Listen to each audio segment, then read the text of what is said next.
In this video, I'm comparing the startup speed of a Dell Inspiron 5559 with a standard Western Digital Blue hard drive versus the replacement that I put in, which is a Samsung 860 EVO solid state drive.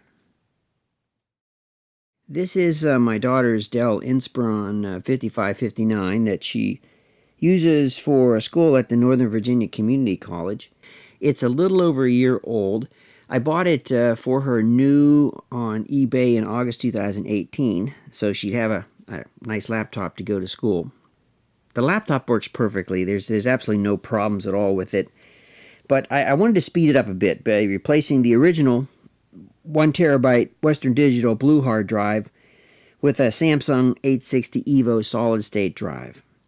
And actually, I did the same thing about a year ago with my other daughter's Inspiron and found that the difference in speed was amazing.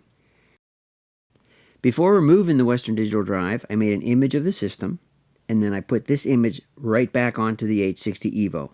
The operating system here is Windows 10. It's the latest version 1903.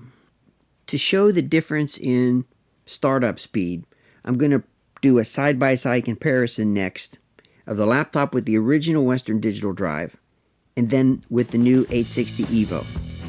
The images on both machines are exactly the same. The only difference is the hard drive.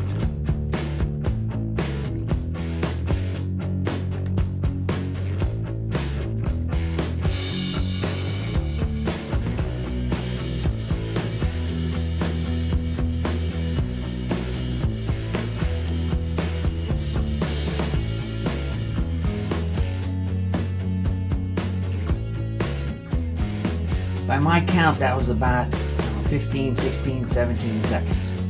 So that's a lot faster with the solid state drive.